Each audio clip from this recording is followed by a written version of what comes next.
Babacar Dios ngay artiste peintre nekk responsable des ateliers galerie aquarelle du Thiès. waaye itam nga nekk chargé de la communication du concept njukkal bi nga xamante ni Palais des Arts ak groupe Waa Flash ñoom ñoo ko amal. alors est-ce que mën nga dellu si lan moo la am. waaw d'abord moi je pense que Palais des Arts doon structure boo xam ne mi ngi Thiès depuis 97 la ko waa Flash créé mais lu tax ñu créé ko moo am solo. voilà parce que li tax ñoom ñu créé Palais des Arts mooy ñoom bi ñuy doon jeune musicien d'abord li ñu daan jouer hors de Thiès moo ëpp li ñu daan jouer biir Thiès ensuite période boobu soo amul album doo mën a jouer sur scène donc mën nga doon musicien jouer pendant des années te doo mës a def scène parce que scène ça demandait beaucoup de logistique ñoom arrivé en un certain moment ils se sont dit ñun duñ ne fi ñu jaar ku fa jaar taq ban dañ naan fi ñu jaar ku fa jaar doo taq ban donc ils se sont vraiment sacrifiés pour teg structure boobu pour permettre à la jeune génération de musiciens thiessois de pouvoir avoir accès, tu vois, à jouer sur scène. Donc pour man loolu xeetu démocratisation accès wu jeu sur scène la et li may wax ni peut-être soo nekkul musicien mën nga bañ a comprendre mais ça coûte excessivement cher parce que tu loues un matériel, il y a tout un dispositif, tu vois, régie et tout, donc c'est pas accessible pour un jeune talent. tey soo xoolee tous les jeunes talents de Thiès chaque 18 heures soo demee Palais di nga leen fa fekk ñuy répéter donc ils sont en train de s'exercer donc loolu aussi beneen dimension la cadre d'expression artistique et pédagogique parce que le fait que nga am espace avec le matériel adéquat di def ay répétitions loolu tu es dans l'exercice et donc et en même temps il diffuse ces groupes parce que un groupe de musique a besoin de communiquer, de se faire connaître et pour que mu mën a communiquer il faut que muy def ay prestation parce que su deful prestation nit ñi duñ ko mën a xam donc le Palais c'est une structure boo xam ne vraiment day diffuser la musique à Thiès, permettre à ces jeunes talents d'avoir accès, tu vois, à jouer sur scène, permettre à ces jeunes talents d'avoir un espace pour pouvoir répéter, tu vois. Et en marge de cela, il y a une dimension économique. Dimension économique du moment, sooy xool 7 jours sur 7 au niveau du Palais, il y a un groupe qui joue. Et groupe yooyu yëpp di jouer, c'est des groupes thiessois. Et chaque groupe te compose de 10 membres. Donc ce qui veut dire que dans la semaine, il y a 70 personnes qui jouent. Et ñoom ñëpp dañuy def le plein parce que les gens ils viennent, ils payent pour les suivre. Donc chaque musicien ne wàccaale 10 000 francs à 5 000 francs en moyenne. Tu vois. Donc si tu fais le ratio 70 fois 7, tu vois. Non, 10 personnes fois 7, ça te fait 70 pour les 7 semaines. Les 70 fois 30 jours, ça te fait 280 personnes sous forme d'emploi indirect. Yoo xam ne Palais moo koy générer. Et je parle pas des emplois fixes.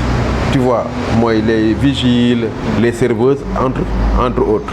Donc moi je pense que il faut que les gens essaient de comprendre que un musicien pour qu'il s'exprime, il faut un cadre idéal. Et le Palais est un cadre idéal à cela. Et hormis cela, tey soo amoon doom mu bëgg a def musique nga bëgg ko fay foofu ngay xamee njëriñu Palais des Arts. Parce que c'est une autre forme de démocratiser l'art, de démocratiser l'accès à l'art. Et ñun ñëpp on est dans cette dynamique soo xoolee. jeunes yu bëri ñu ngi souffrir ci loolu bëgg am cadre d'expression amuñu ko. te mu doon jafe-jafe. te seen bëgg-bëgg.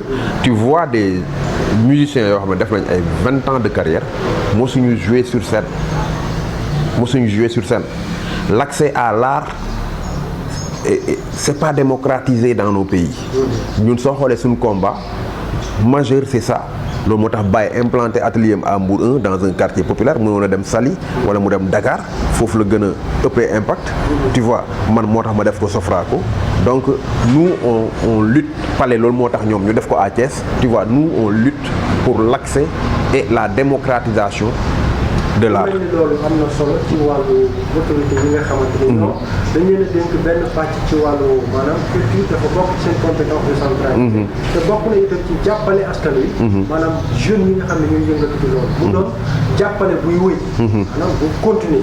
Très bien très bien xam nga li gën a neex ci àdduna mooy ngay waxtaan ak koo xam ne da lay dégg quoi. Bon xam nga quand tu prends l'argent du contribuable soo koy investir pour le contribuable da nga koy investir ci fànn boo xam ne day am impact du point de vue dimension maanaam large moo am impact large maanaam ñu bari jëriñoo ko ba pare mu doon loo xam ne day susciter ay ferñeent yoo xam ne ñooñu mën nañ fa jaare mu changer seen vie xaalisu askan noonu lañ koy utiliser mais ñun suñu autorité pour ñoom culture ça se résume à des événements te événementiel moom mooy dimension bi gën a ndaw sax sooy xool ci politique culturelle donc et malheureusement ils comprennent pas et ce qui est dangereux dans nos pays mooy tu vois de ces gens de ces politiques qui gèrent des espaces des territoires mais la ñuy gérer am na ci ay pàcc yoo xam ne xamuñ ci dara te duñ dégloo wala amuñu chance ci seen entourage mu am ñoo xam ne am nañ ci une vision beaucoup plus. waaw mais d'habitude conseillers yooyu yu ci bari nag ay tayfanke lañ parce que xam nga. waaw tayfanke baax na mais xam nga. réew lan moo koy doxal. waaw réew mooy passionné xam nga entre teefanke ak passionné xam nga quand tu fais quelque chose par passion bokkul ak koo xam ne da koy def pour ut ci dara xam comprendre nga ba. maanaam bu ñu jàppale dañu war a jàppale ñi nga xam ne. voilà seen bëgg-bëgg la seen gëm-gëm la seen liggéey lañ ko bëgg. voilà tey par exemple soo gisee waa Flash bi ñuy implanté Palais des Arts ñoom leeroon na la ne bi ñu defee business plan bi xam nañ ne. investissement humain bi ñu ci def pour le rayonnement de la musique tu vois moo ëpp li ñu ciy gagné d'une manière pécuniaire mais étant donné que ñoom ils ont donné leur vie à la musique c'est-à-dire tant qu'ils sentent qu'il y a un petit pas qui se fait dans le rayonnement de la musique avec l'implantation du palais bonheur bi ñu ciy am moo leen gënal ay millions xam ko voilà parce que ça il y a beaucoup de gens qui vont passer par là-bas et qui a mu changer seen vie xam comprendre donc loolu moo tax ma ne la lu pour sànni xeer moo tax ma ne la différence entre tayfanke ak koo xam ne vraiment il le fait par passion mais un investissement public soo koy def da ngay xool à long terme et tu vois ak ñi muy jëriñ ba xam bari na te sooy xool pour revenir au niveau du palais c'est un cadre pédagogique parce que jeunes yi fay ñëw di répétition yooyu ñuy def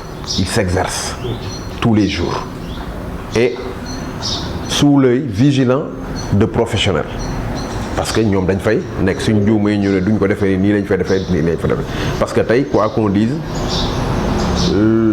nit ñi war nañ comprendre que Thiès suñ ko xamee Stockholm wala ñu xam ko Genève wala ñu xam ko feneen c'est parce que Flash moo ko fa yóbbu du maire u Thiès du gouverneur u Thiès léegi nag loolu mooy rôle artiste c'est un ambassadeur tu vois voilà de manière globale war a nekk ambassadeur représente maanaam mairie bi wala maire bi wala gouverneur bi c'est-à-dire collaboration moo war a def seen diggante. Ouais. Collaboration et nous on est ouvert parce que à chaque fois qu'il y a des événements culturels s'ils nous appellent on apporte notre expertise ñun saa yoo ñu déggee rek xamal ne acteurs culturels yi war a le secteur culturel lañ bëgg a piétiner ñu ne leen.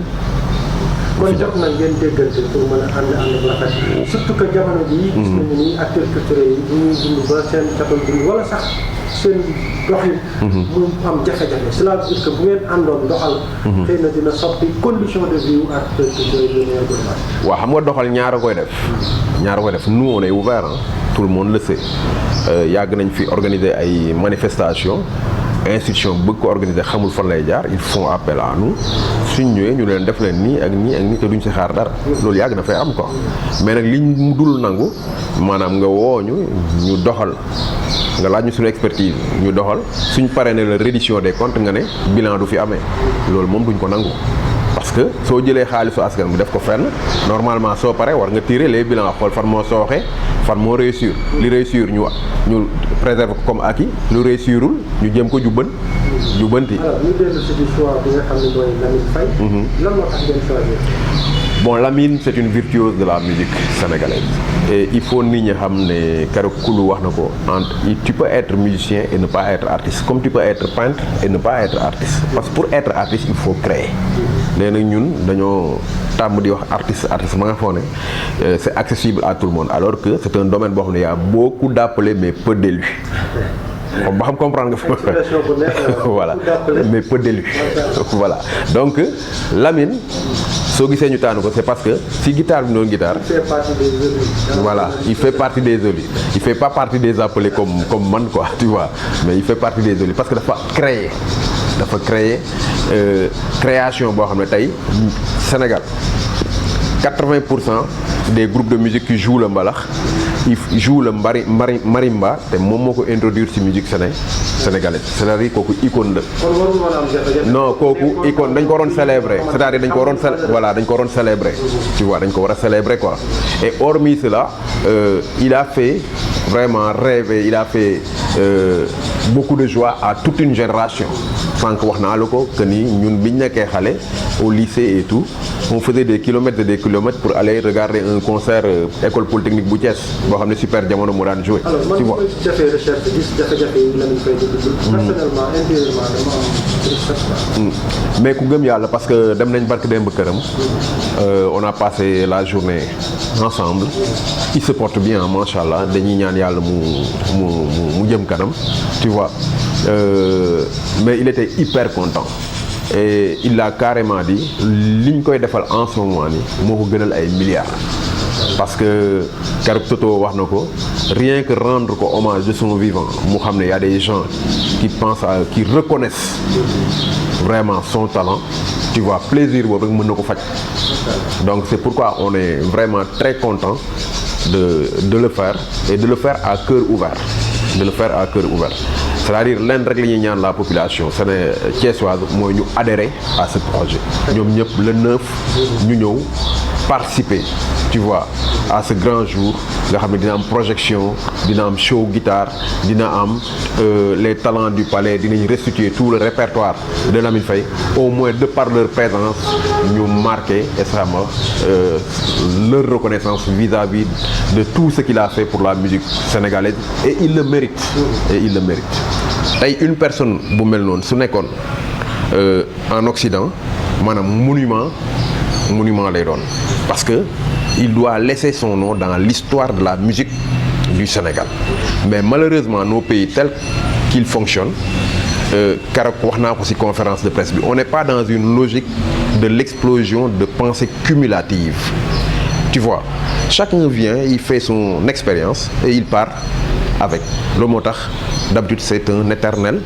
recommencement on s'est dit non il faut ñu essayer renverser la tendance comment mooy commencer di fësal ñi nga xam ne ils ont apporté vraiment leur pierre à l'édification tu vois de cette grande muraille qu'est la musique sénégalaise voilà c'est dans ce sens qu'on a vraiment porté le choix sur lui et ce qui m'a beaucoup plus touché je vais te raconter benn anecdote bi ñu demee wetu këram parce que daf ñu tegtaloon këram barki démb Dakar ñu dem fa pour seeti ko pour échanger ak moom expliquer ko aussi événement bi et tout lu daw yaram bi ñu ñëwee ba nga xam ne on est à 2 pas de chez lui on voit un jeune on lui demande ndax xamoo Lamine Faye mu ne non xaw ma Lamine Faye ñu ne ko super jamono la daan jouer mu ne non xaw ma ko toog ba si yàgg ne am na benn pas daal bu ma xam bu sant Faye fële këram mos naa fa gis guitare et ça nous a choqué c'est pour vous dire que même ñim dëkkal xamuñ ne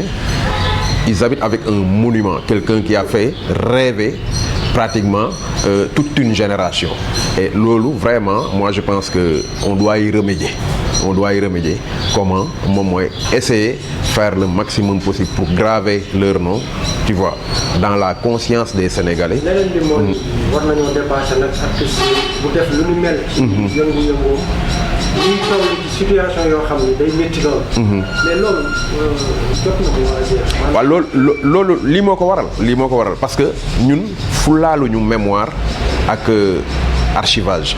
Et le danger moom mooy si on n'iconise pas les gens qui ont vraiment du talent, qui ont fait quelque chose pour la nation sénégalaise, les jeunes seen référentiel ailleurs lañ koy wuti ji. Et ça c'est un danger parce que quelqu'un qui n'a pas un ancrage social et culturel, il est comme une feuille morte au gré du vent.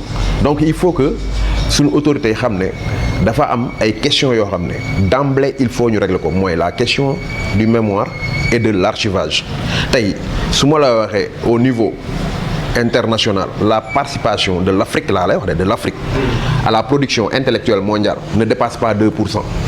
ça war nañoo tiital ak monde bi tey digital. dafa fekk liggéey bi ñu war a liggéeyuñu ko. Donc il y a tellement de choses à faire te la première chose à faire moom mooy ñu reconstituer suñu mémoire fësal ko ba nit ñi am ay références, parce que c'est à partir de cette référence moom la ñuy transformer en rampe de lancement pour aller de l'avant. Alors nan ngeen fas yéene amale journée boobu. agenda culturel bi ci journée bi 9 boobu. naka lan ngeen war a fësal. waaw depuis un mois parce que y a des jeunes wax naa la ko sànq qui jouent au niveau du palais et c'est des étudiants, loolu moo ci gën a extraordinaire. C'est des étudiants qui s'adonnent à la musique, qui aiment la musique, qui vivent de la musique, tu vois, et qui continuent à étudier. Mais chaque soir ils sont au palais pour répéter.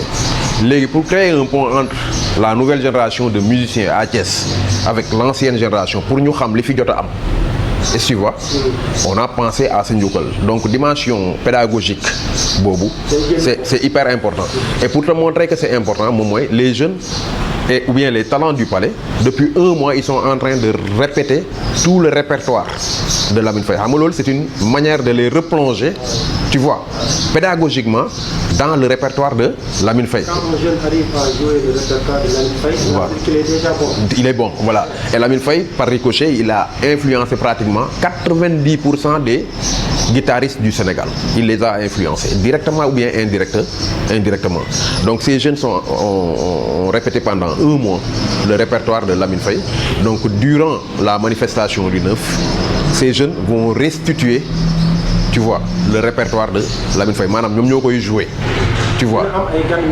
Voilà, ñoom ñoo koy jouer. Loolu mooy mooy deuxième point ci programme bi. Mais premier point bi moom mooy on a un film documentaire de Lamine Faye. Donc on va projeter, mais court-métrage lay doon. Donc ça va prendre 13 minutes. Pourquoi ñu dugal ci cinéma? Parce que on sait que à Thiès en ce moment il y a un bouillonnement sur le plan cinématographique, ce qui est dû avec l'implantation de l'ISEP qui est en train de faire un excellent job dans ce secteur. Parce que nous, notre préoccupation, c'est d'ici 20 ans, 30 ans, que Thiès soit un hub culturel et artistique. Et loolu, il faut vraiment, pour nga am il faut miser sur la formation. Donc ISEP a compris cela. Ils ont vraiment permis que des jeunes soient formés dans ce domaine. Donc on va faire une projection du film qui retrace la vie et l'œuvre de Lamine Faye. Voilà, c'est hyper important. Et pourquoi nous dugal ci projection bi? C'est pour attirer l'attention des jeunes réalisateurs qu'il y a de la matière dans ce sens, c'est-à-dire essayer de faire des repérages un peu partout. Initiative boo xam ne yemul rek booy xool ci jeunes yi bëgg a def musique. Mais ku doy la jëmale aussi ci ñi nga xamante ne dañuy def cinéma. ñu def wàllu cinéma. Voilà. Donc nous on veut, notre préoccupation, parce que nous on a donné notre vie à l'art et à la culture. Donc notre préoccupation c'est que vraiment que Thiès rayonne sur le plan culturel et artistique. Mais dañu toll ci jamono boo xam ne bon des fois sax je me dis qu'on a trop laissé faire, parce que nit ñi li ñu comprendre mooy art bokk na ci bànqaas xam-xam yi gën a kawe. mais fii dañ ko jàppee.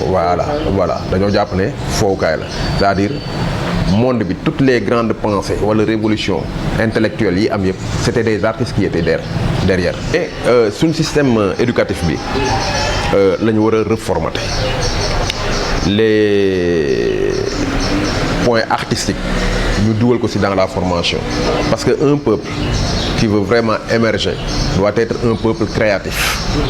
Et un peuple, pour qu'il soit créatif, il faut que ses enfants sachent dessiner, jouer de la musique, faire du théâtre, être des créateurs.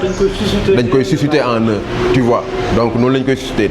Nous on a la chance, j'ai la chance de fréquenter l'école française parce que amoon naa fa ay modules de cours yoo xam ne c'était des extras, mais importance bi ñu ko joxuñu ko sax les cours formels, pour vous dire que un peuple dañ koy éduquer dans la création te si xale nga koy tàmbale. Voilà, donc après projection bi dina am concert, les concerts boobu les talents du palais ñoom ñoo koy tëgg avec Sidika, y a Thiacho, y a Pape Mbaye et Petit Bass. Donc ñooñu c'est des musiciens yoo xam ne des talents nouveaux yoo xam ne chaque jour ils jouent au niveau du palais.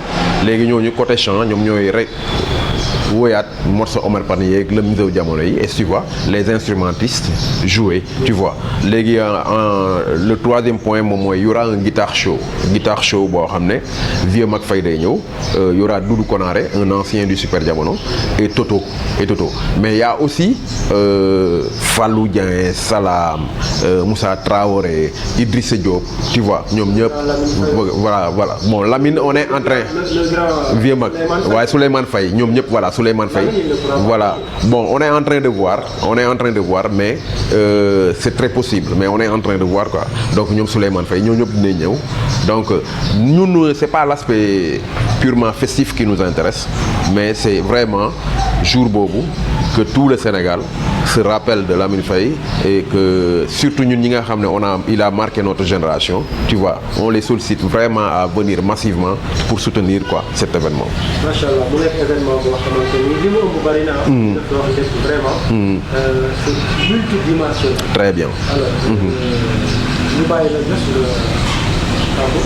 Voilà, man maa ngi tàggu ñëpp, mais di ñaan waa Thiès ak li ko wër, surtout Thiès waaye nekk Dakar, suñu génération ak jeunes yi nga xam ne ils veulent découvrir, vraiment ñu ngi leen jox rendez-vous samedi 9 décembre au Palais des Arts à partir de 23h30.